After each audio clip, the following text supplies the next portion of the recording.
The desert don't announce trouble. It just waits. The plains stretched wide and unforgiving, a quilt of cracked earth and dying grass, stitched together by heat. The sun hung low and cruel, bleaching the land of mercy.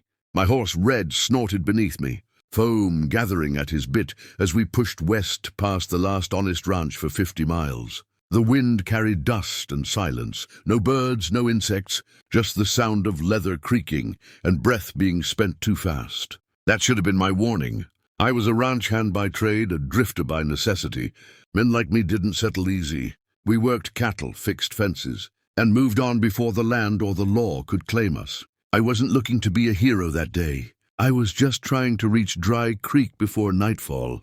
Then I saw the smoke. It rose thin and black from behind a ridge like a dying signal, the kind no one lights unless something's gone wrong. Every instinct told me to turn away. Apache territory wasn't a place you wandered into by accident and left by luck. The stories said enough: raids, blood, vengeance. Most of them were lies men told to make sense of fear.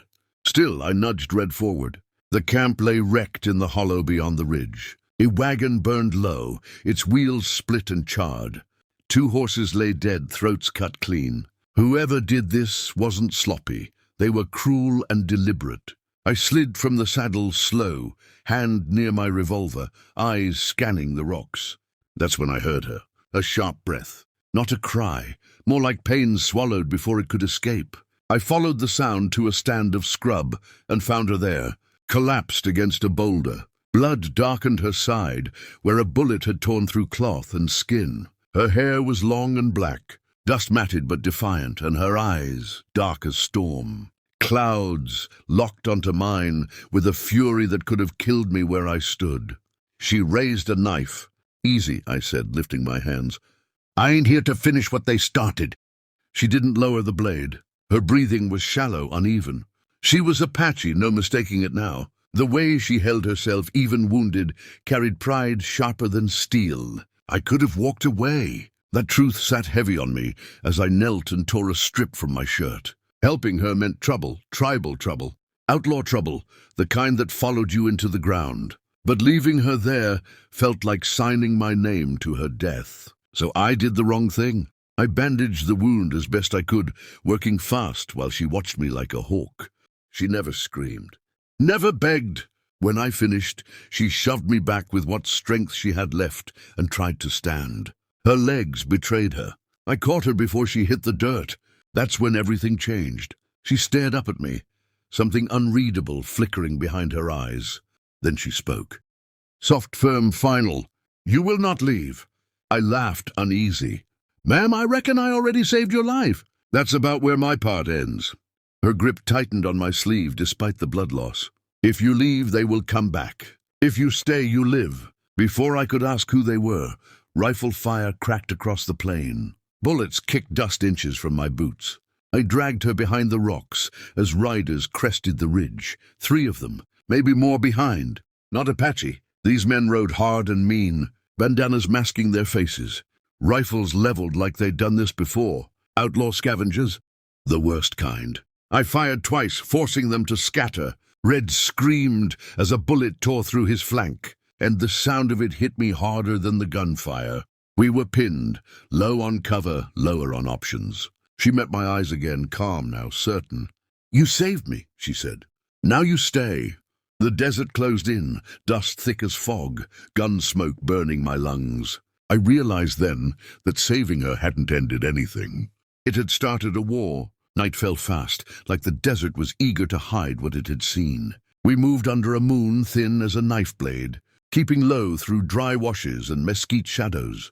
I half-carried her at first, her arm hooked around my shoulder, her step stubborn even when pain shook her frame. She never complained. That silence weighed heavier than words. Behind us the plains whispered with danger.